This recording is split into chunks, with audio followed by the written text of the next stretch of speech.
구원이란 무엇인가 두 번째 시간을 함께 말씀을 나누려고 합니다. 신앙의 기초 시리즈를 우리가 진행하고 있습니다. 어떤 건물을 세울 때 가장 중요한 것이 기초 작업이잖아요. 마찬가지로 우리들의 신앙 생활도 이 기초, 우리들의 믿음의 기초가 잘 있어야 어떠한 상황에 와도 어려움이 와도 흔들리지 않아요. 그런데 이 신앙의 기초가 견고하지 못하면 조금만 어려움이 와도 너무나 쉽게 흔들리죠. 방황하고 또 유혹받고 시험당하고 상처받고.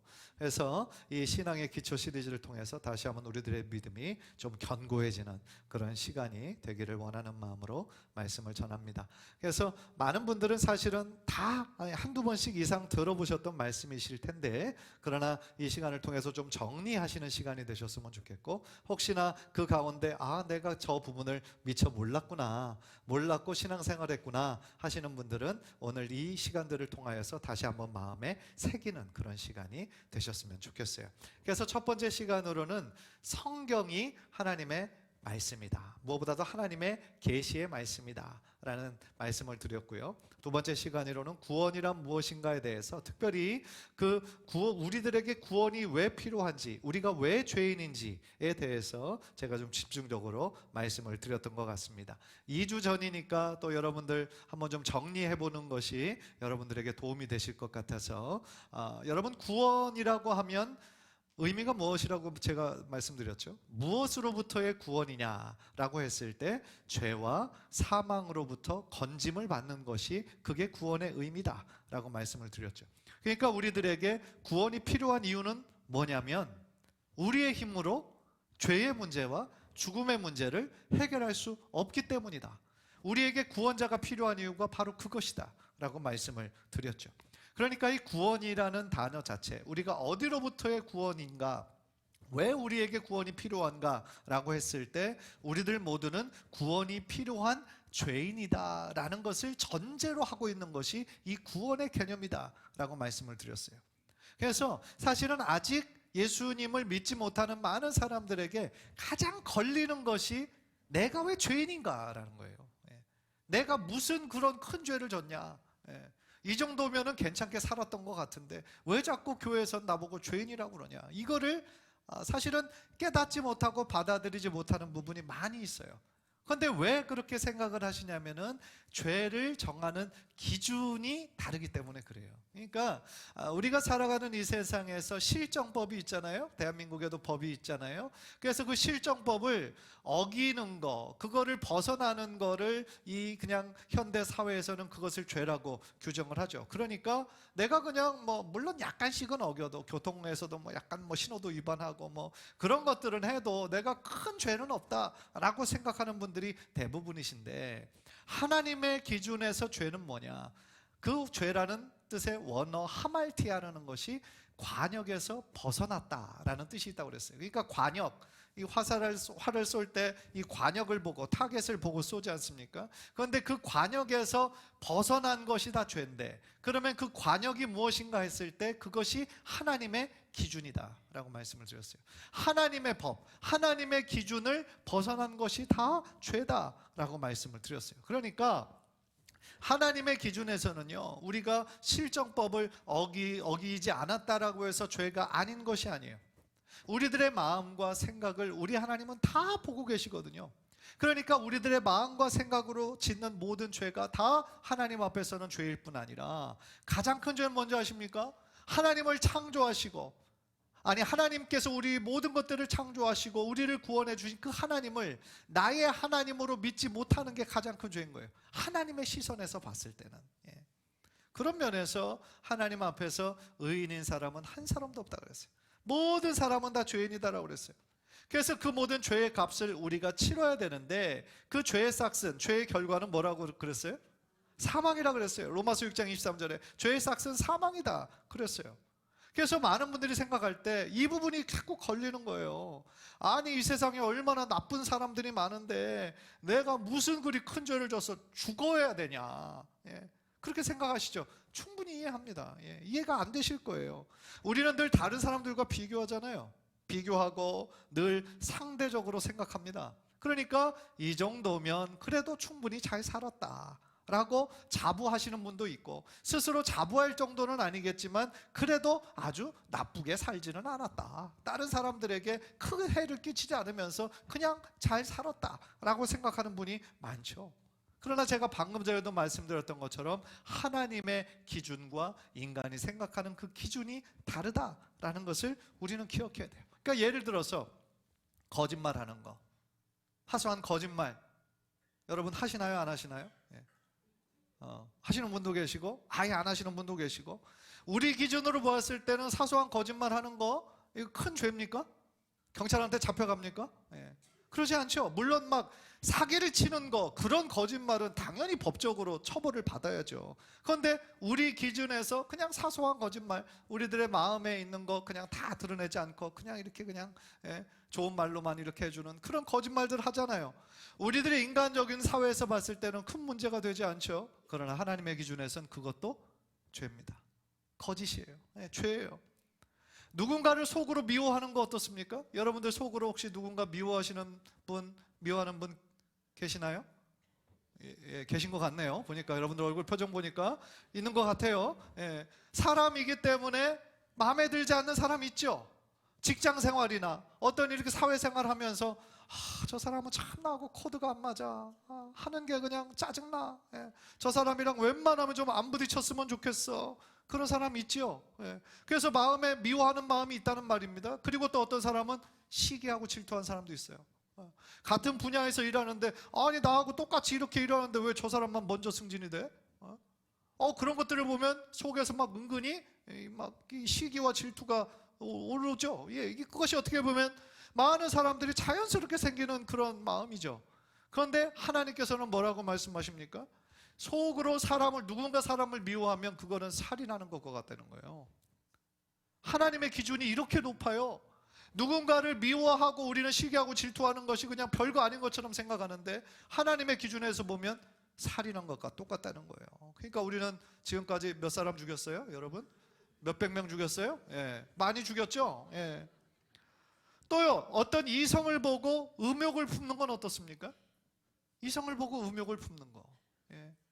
그러니까 어떤 이성을 보고 음욕을 품는 데는 3초가 걸리지 않는다고 그러죠?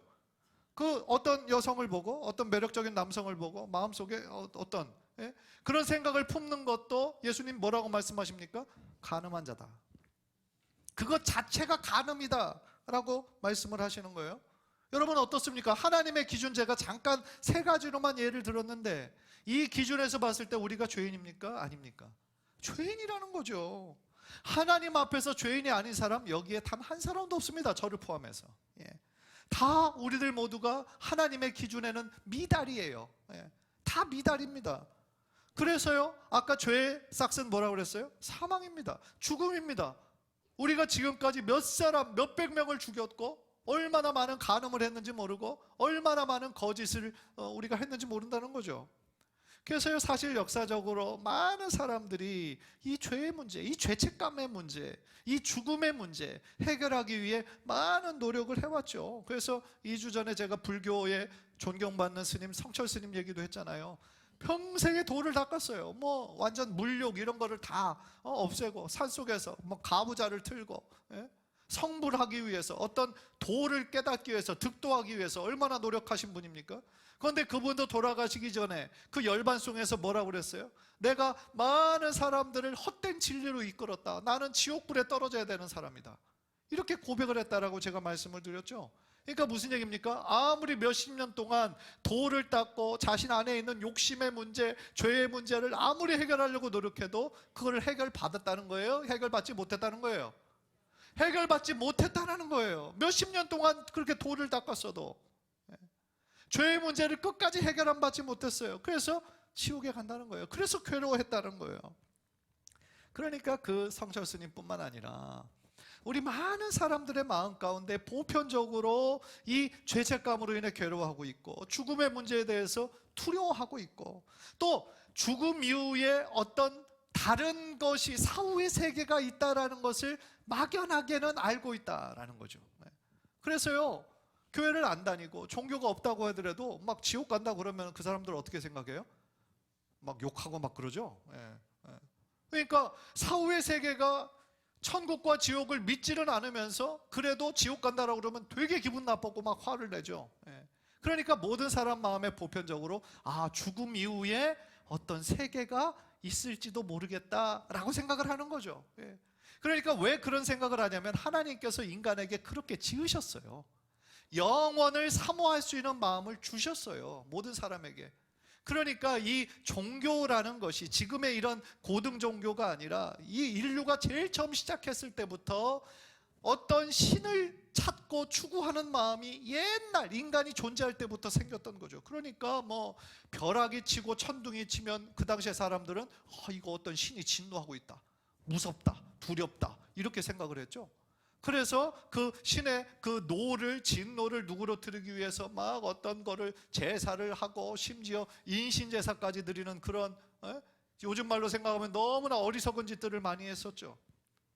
그러니까 인간 세계, 이 눈에 보이는 세계를 넘어서 어떤 초월적인 존재가 있다라는 것을 막연하게 믿는 믿음이 있었죠. 그러니까 부족 사회에서도 신을 숭배하고 일월성신, 그죠? 하늘, 뭐 해, 달, 별 그런 것들을 신으로 섬겼잖아요. 그러니까 산에는 또 누가 지배한다라고 생각했어요? 산신령, 그렇죠? 바다는 누가 지배해요? 용왕, 그죠? 예. 그러니까 한국 사회만 있는 이야기가 아니고 실제적으로 많은 사람들이 이런 식으로 어디 이 인간 세계를 넘어서는 어떤 초월자, 어떤 신이 존재하는 것처럼 그렇게 느꼈다라는 거죠. 그러나 성경은 뭐라고 말씀하십니까? 하나님 외에 다른 것들은 다 뭐라는 거예요? 우상이다라는 거예요. 여러분들 우상을 보면 어떤 특성이 있냐면 사람이 만든 거예요. 예. 그물을 아무리 막 많이 씌우고 입혔다고 해서 너무나 정말 값어치 있고 너무나 좋아 보이는 거지만 그거 누가 만든 거예요? 사람이 만든 거예요. 그런데 사람이 자기가 스스로 만들어 놓고 그것으로 하여금 나를 도와달라고 얘기한다는 게 얼마나 어리석은 얘기입니까? 그게 무슨 생명이 있어요? 그게 무슨 능력이 있습니까? 다 자기가 만들어 놓고선. 예. 그러나 우리 하나님은 천지를 창조하신 분이시죠. 다른 어떤 인간의 손으로 만든 아무런 생명력이 없는 그런 헛된 우상이 아니라 우리를 생각하시고 우리를 사랑하시고 또 우리를 축복하기를 기뻐하시는 인격적인 하나님이시다. 그리고 무엇보다도 지금도 우리의 예배에 하나님께서 이 자리에 함께 해주시고 우리의 예배를 기쁘게 받으시고 계신다라는 거죠. 우리가 그 사실을 믿기 때문에 지금 예배하는 거 아닙니까? 만약에 하나님이 계시지 않는다고 한다면 우리 이 자리에 모여서 뭐 하는 거예요 도대체? 이 아까운 시간에 뭐 하는 거냐는 거예요. 그러니까 하나님 앞에 예배드리는 이 행위 자체가 이 예배를 받으시는 대상, 참 하나님이 계시다 라는 것을 믿는 우리들의 믿음의 고백이 바로 이 예배로 표현되어지는 거죠. 그래서 예배는요 단순히 한 시간 우리가 앉아있다가 그냥 가는 게 예배가 아니고 살아계신 하나님을 인격적으로 만나는 시간이에요. 하나님께 드리는 시간이에요. 뭘 드려요? 우리의 찬양을 드리고 기도를 드리고 우리의 물질을 드리고 거룩하신 하나님께 드리고 또한 하나님의 말씀을 듣는 시간이에요. 그러니까 예배를 통하여서 그런 하나님께 드림과 하나님의 그 받음이 이루어지는 그런 현장이 바로 이 예배의 시간이다라는 것이죠. 여러분 많은 사람들이 뭡니까? 헛된 우상을 섬기면서 이 죄의 문제를 해결해 보려고 했지만 또 하나가 있어요. 그게 뭐냐면 선행이에요. 많은 사람들이 막연하게 어떤 생각을 하냐면 내가 좋은 일 많이 하면 착한 일 많이 하면 구원받겠지, 죽어서 좋은 데 가겠지 라고 생각하는 경향이 있습니다. 맞는 말입니까? 좋은 일 많이 하면 천국 갈 수 있습니까? 구원받을 수 있습니까? 죄송하지만 틀린 말입니다. 기독교는 굉장히 윤리적인 종교입니다. 그러나 인간의 고상한 윤리로 구원을 얻지 못합니다. 물론 많은 사람들이 우리가 아까도 제가 말씀드렸던 것처럼 같이 행사를 통하여서 또 이 희망상자 나눔을 통해서 우리들이 이 주변 사람들, 주님을 모르는 사람들에게 많은 선행과 구제와 이런 것들을 베푸는 삶을 우리가 살아야 한다라고 제도 강조를 하고 그렇게 실천하려고 합니다. 그런데 중요한 건 뭡니까? 이거를 통하여서 구원받기 위함이 아닙니다. 그렇죠? 이미 하나님의 은혜로 구원받은 것이 너무 감사해서 이런 삶을 우리가 실천하는 거지 구원받기 위해서 선행을 하는 것이 아니다라는 것이죠. 로마서 3장 20절 우리 한번 다 같이 볼까요? 시작. 그러므로 율법의 행위로 그의 앞에 의롭다 하심을 얻을 육체가 없나니 율법으로는 죄를 깨달음이니라. 갈라디아서 2장 21절 시작. 내가 하나님의 은혜를 패하지 아니하노니 만일 의롭게 되는 것이 율법으로 말미암으면 그리스도께서 헛되이 죽으셨느니라. 예. 만일 의롭게 되는 것이 율법으로, 어떤 법으로, 어떤 착한 행동으로 구원을 받을 수 있다고 생각하면 예수님이 오실 이유가 없는 것이고, 십자가 위에서 죄가 하나도 없으신 분이 돌아가실 이유가 없으시다라는 거죠. 따라서 구원은요, 선행으로 얻는 것이 아니에요. 헛된 우상은 더 말도 안 되는 거예요. 구원은 어떻게 그러면 우리가 얻는 것입니까? 2주 전에 제가 말씀을 드렸어요. 예수 그리스도를 믿음으로 말미암아 얻는데, 거기에 또 하나 우리가 해야 될 것이 있어요. 그게 뭐냐면 회개입니다. 회개와 온전한 회개가 있어야 되고, 그 다음에 예수 그리스도를 나의 구원자로 믿는 그 믿음, 두 가지가 있어야 됩니다. 한번 따라해 봅시다. 회개, 예수 그리스도를 믿는 믿음. 그것이 하나님 앞에 구원받는 방법이다라는 것이죠. 그래서 마태복음 4장 17절 보십시오. 마태복음 4장 17절 시작. 이때부터 예수께서 비로소 전파하여 이르시되 회개하라 천국이 가까이 왔느니라 하시더라. 사도행전 2장 38절 시작. 베드로가 이르되 너희가 회개하여 각각 예수 그리스도의 이름으로 세례를 받고 죄사함을 받으라. 그리하면 성령의 선물을 받으리니. 사도행전 3장 19절 시작. 그러므로 너희가 회개하고 돌이켜 너희 죄 없이 함을 받으라. 이같이 하면 새롭게 되는 날이 주 앞으로부터 이를 것이요. 자, 세 개의 구절을 제가 말씀드렸습니다. 반복되는 단어가 있었어요. 뭐였죠? 회개입니다. 회개. 회개라는 것은요, 단순히 우리들의 입술로 내가 잘못했네요, 하나님의 기준에서 내가 많이 벗어났네요, 내가 마음속으로 여러 가지 잘못된 생각들 많이 했네요, 단순히 입술만의 고백으로 회개가 되는 것이 아니에요. 회개는요, 나의 죄에 대해서 슬퍼하고 죄에 대해서 탄식하는 거예요. 그리고 그 죄에 대한 온전한 돌이킴이 있어야 돼요. 내가 입으로는 잘못했는데 몇 개월 있다가 또 똑같은 죄를 져요. 또 몇 개월 있다가 또 죄를 져요. 그렇게 계속 똑같은 죄에 대한 그냥 죄를 짓고 또 회개하고 죄를 짓고 회개하고, 그렇게 된다면 그 회개가 온전한 회개입니까? 그렇지 않다는 거죠. 물론 우리가 입술로 회개했지만 그 똑같은 죄를 반복할 때가 있죠. 연약해서, 우리가 연약해서. 그러나 그것이 한두 번이어야 되지, 반복되는 그 죄 가운데 우리가 그것을 끊어내지 못하고 결단하지 못하면 그것은 회개에 합당한 열매가 있을 수가 없다라는 거죠. 회개라는 말 자체가 거기에서부터 온전히 돌이킨다라는 의미가 있어요. 가던 방향을, 이쪽으로 가던 방향을 완전히 돌이켜서 뒤를 돌아서 가는 거예요. 세상으로만 가던 우리의 발걸음을 멈추고 이제는 하나님께로 우리들의 인생의 방향을 돌이키는 거예요. 하나님께로 가까이 나아갈 때 우리들의 모든 세상적인 그런 것들은 멀어지는 거죠. 그러나 세상으로만 우리가 열심히 가려고 할 때 하나님은 멀어지는 거죠. 따라서 이 회개가 먼저 있어야 되는데, 회개는 하나님께 내가 죄를 지었음을 철저히 고백하고 그 죄로부터 완전히 돌이키는 것이 구원에 너무나 필요하다.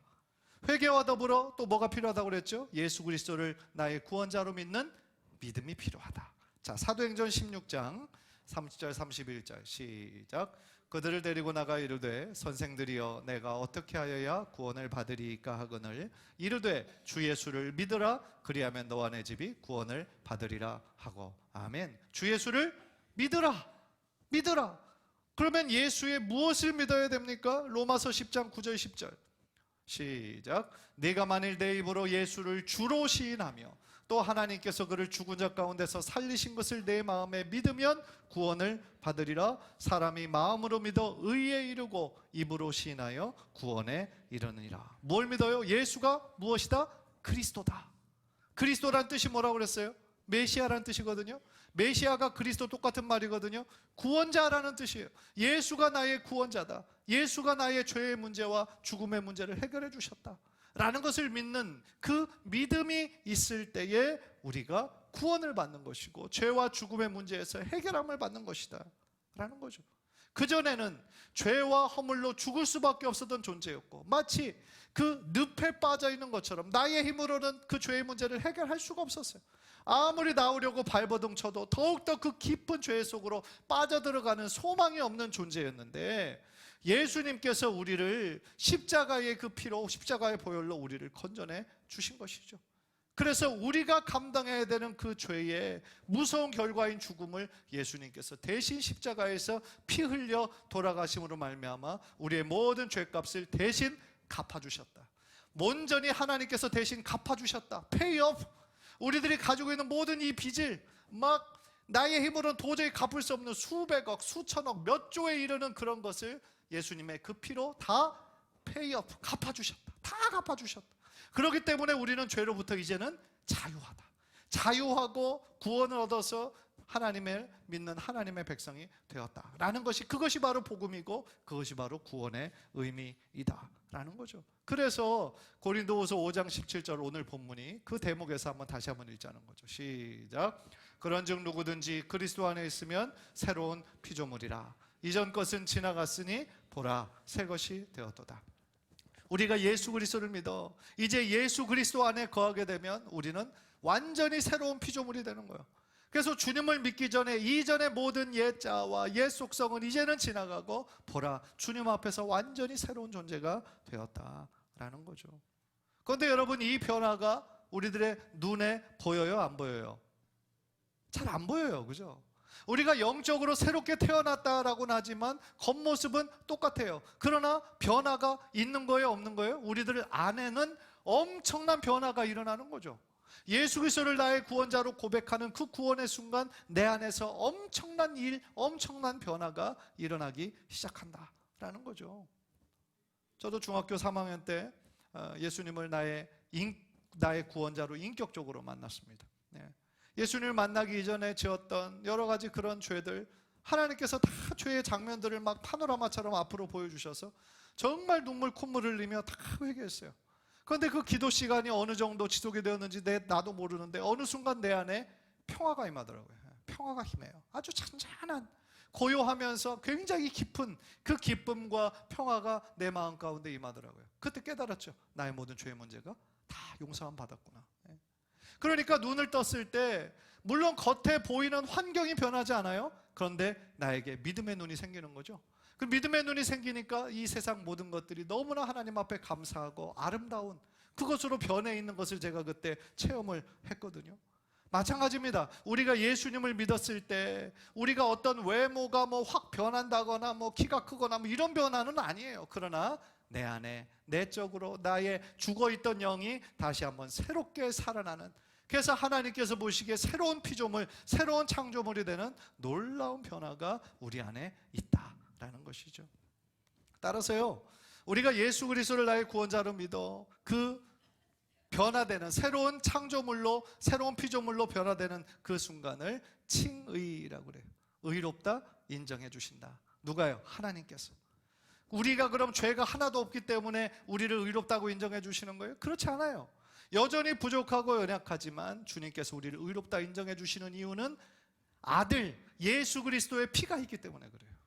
그래서 우리들이 예수님께서 나의 죄를 십자가에서 다 대속해 주셨습니다. 그 믿음으로 하나님 앞에 나아갈 때 하나님은 우리를 누구의 눈을 통해서 보시냐면 예수 그리스도의 십자가를 통해서 우리를 보시는 거예요. 그러니까 우리가 실제적으로 죄가 하나도 없는 건 아니고 여전히 부족하지만 주님의 피로 정결함을 받은 존재로, 의롭다 인정을 받은 존재로 하나님 앞에 나아갈 수가 있게 된다라는 거죠. 갈라디아서 2장 16절 시작. 사람이 의롭게 되는 것은 율법의 행위로 말미암음이 아니요 오직 예수 그리스도를 믿음으로 말미암는 줄 알므로 우리도 그리스도 예수를 믿나니 이는 우리가 율법의 행위로서가 아니고 그리스도를 믿음으로써 의롭다함을 얻으려 함이라. 율법의 행위로서는 의롭다함을 얻을 육체가 없느니라. 아멘. 그러니까 한마디로 나의 공로가 아니다. 나의 공로가 아니고 나의 노력이 아니다. 다 십자가의 은혜이다 라는 거죠. 그렇기 때문에 우리가 의롭게 되었어요 라는 것은 자랑할 것은 아무것도 없는 거예요. 오히려 더욱더 겸손하게 하나님께 감사함으로 당연한 것은 아무것도 없고 모든 것이 하나님의 은혜입니다 라고 고백하며 나아가야 된다라는 것이죠. 그래서 우리가 칭의, 의롭다 칭함을 받았다라는 것은요, 그 순간부터 영원한 심판을 받지 않는다라는 뜻이기도 해요. 왜냐하면 칭의 받은 자로서 우리는 이제 영원한, 어디로 들어가는 거예요? 영원한 심판이 아니라 영원한 생명으로, 영원한 생명이 뭐예요? 영생이죠. 예, 영생의 삶으로 우리는 들어가게 된다. 요한복음 3장 18절입니다. 시작. 그를 믿는 자는 심판을 받지 아니하는 것이요 믿지 아니하는 자는 하나님의 독생자 이름을 믿지 아니하므로 벌써 심판을 받은 것이니라. 요한복음 5장 24절 시작. 내가 진실로 진실로 너희에게 이르노니 내 말을 듣고 또 나 보내신 이를 믿는 자는 생을 얻었고 심판에 이르지 아니하나니 사망에서 생명으로 옮겼느니라. 아멘. 우리가 그 전에 예수님을 나의 구원자로 믿지 못할 때, 고백하지 못할 때 우리는 사망의 존재였어요. 죄의 종이었고 결과는 사망이고 영원한 죽음, 하나님과의 영원한 단절이었어요. 소망이 없었어요. 그러나 예수 그리스도를 믿음으로 말미암아 이제는 심판받지 않고 영원한 생명으로 하나님의 자녀로 영광스러운 직분으로 우리가 변화하게 되었다라는 것이죠. 따라서 우리가 예수님을 나의 구원자로 믿어 우리가 새롭게 태어난 것을 거듭났다라고 부르는 거예요. 거듭났다. 그것을 다른 말로 중생이라고 얘기해요. 거듭났다. 그래서요, 거듭났다라는 것은 다시 태어난다라는 의미죠. 그래서 요한복음 3장을 보면 니고데모라고 하는 당시의 관원이 예수님을 밤늦게 찾아가잖아요. 어떻게 해야 내가 하늘 날아갑니까? 천국 가고 구원받을 수 있습니까? 예수님께서 뭐라고 말씀하셨습니까? 물과 성령으로 거듭나지 않으면 하나님 나라에 들어갈 수 없다라고 말씀해 주셨죠. 그러니까 다시 태어난다라는 것은 무슨 얘기입니까? 내가 어머니의 뱃속으로 다시 들어가야 된다는 겁니까? 그게 아니고 우리들의 육체가 이렇게 크고 다 장성한 사람이 어떻게 엄마 뱃속으로 들어가요? 그게 아니고 내 안에 이 영혼이 완전히 새롭게 태어나는 것을, 그것을 거듭났다라고 부르는 것이죠. 자, 요한복음 3장 5절에서 8절 제가 한번 읽겠습니다. 예수께서 대답하시되 진실로 진실로 내게 이르노니 사람이 물과 성령으로 나지 아니하면 하나님의 나라에 들어갈 수 없느니라. 육으로 난 것은 육이요 영으로 난 것은 영이니 내가 네게 거듭나야 하겠다 하는 말을 놀랍게 여기지 말라. 8절 다 같이. 바람이 의미로 불매 네가 그 소리는 들어도 어디서 와서 어디로 가는지 알지 못하나니 성령으로 난 사람도 다 그러하니라. 바람이 있다, 존재하는 것은 우리가 알아요, 몰라요? 알죠. 바람이 있다는 건 알아요. 어제 그저께도 바람 많이 불었죠. 우리가 어떻게 바람 부는 걸 알아요? 그렇죠. 바람이 이게 우리 머리카락도 많이 흔들리고 뭐 이렇게 흔들리는 것들을 보면 아, 지금 바람 많이 부는구나. 근데 성령으로 난 사람도요, 우리들의 눈에 보면은 그 보이진 않아요. 바람처럼 보이진 않죠. 그러나 성령님이 계시다고 하는 증거가 우리 안에 나타나는 거죠. 성령으로 난 사람도 바로 그러하다. 바람이 어디로부터 어디로 와서 우리가 알지 못하지만 그 바람이 있는 것을 아는 것처럼 성령으로 난 사람도 눈에 보이지는 않지만 우리가 새롭게 태어난 영적인 존재라는 것을 우리가 느끼고 체험할 수 있다라는 뜻인 거죠. 그래서요, 우리가 예수님을 나의 구원자로 믿는 그 순간부터 누가 우리들 마음 안에 내주하기 시작하시냐면 누구시죠? 성령님이 우리 안에 내주하기 시작하세요. 성령님이 내 안에 내주하신다. 우리 안에 거하시고 우리를 절대로 떠나지 않으세요. 그러면서 내 안에 어떤 변화가 생기냐면 거룩한 변화들이 생겨요. 거룩한 변화. 우리는 그것을 성화라고 불러요. 성화. 내가 그전에는 아무런 죄의식이 없이 행하던 그런 일들이 이제는 아, 이게 죄구나 라는 것을 깨닫게 되는 거예요. 그러니까 그 순간부터 죄를 멀리하게 되고 더 나아가 죄를 미워하게 되는 거죠. 그 대신에 우리들의 마음에 어떤 변화가 생깁니까? 하나님을 좀 기쁘시게 하고 싶다. 하나님의 사람으로 내가 좀 쓰임받고 싶다 라는 거룩한 열망이 생기는 거죠.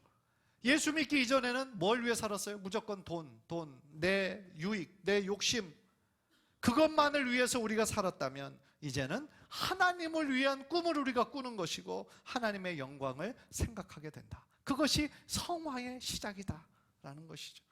물론 내 안에 여전히 육체의 소욕이 있어요. 옛 자아가 완전히 죽지 않았어요. 그래서 내 안에 갈등들이 생기는 거죠. 그전에는 아무런 죄의식이 없이 행하던 것들이 이제는 자꾸 갈등이 생기는 거죠. 이걸 해야 되나, 이걸 해야 되나, 이건 하나님이 안 좋아하실 것 같은데.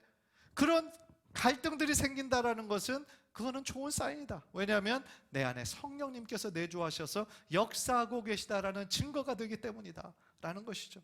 따라서 이런 내적인 싸움 속에서 우리가 육체의 욕심에 자꾸 지고 세상과 타협하면 안 되고, 어떤 갈등의 요소가 있을 때마다 더욱더 하나님께 기도하면서 어떤 선택을 해야, 어떤 결정을 해야 하나님께서 기뻐하시는 결정일까 우리가 조용히 생각하고 지혜롭게 결정해야 할 줄 믿습니다. 우리는 결국 그런 모든 갈등과 또한 선택과 그런 모든 과정들을 통하여서 예수의 사람으로 더욱더 믿음이 성장하고 주님의 성품으로 변화하게 될 줄 믿습니다.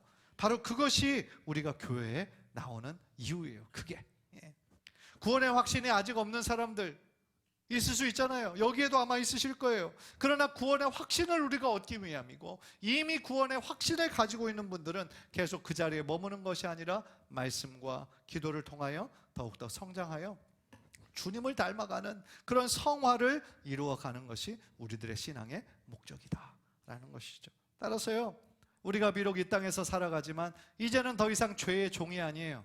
우리는 예수 그리스도를 믿은 이후로 하나님 나라 백성, 천국 백성이 되었어요. 우리가 지금 이곳에서, 서울에서, 경기도에서 우리가 살아가지만 동시에 천국 시민으로 우리는 살아가고 있는 거예요.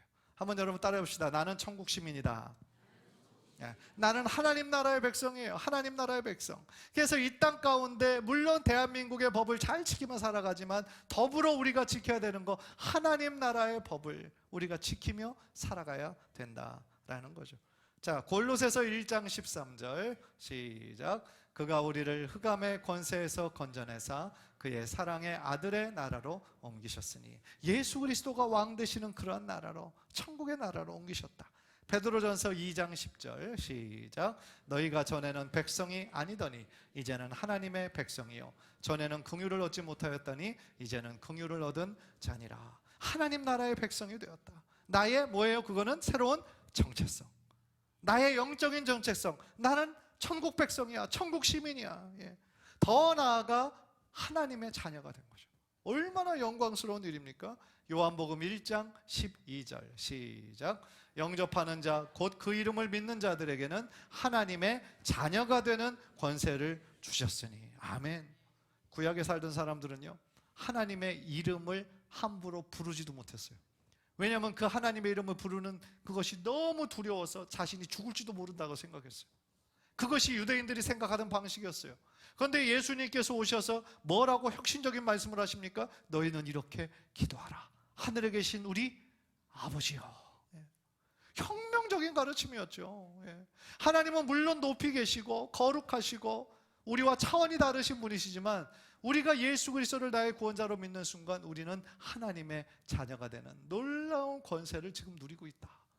자녀됨의 엄청난 특권이다 라는 거죠.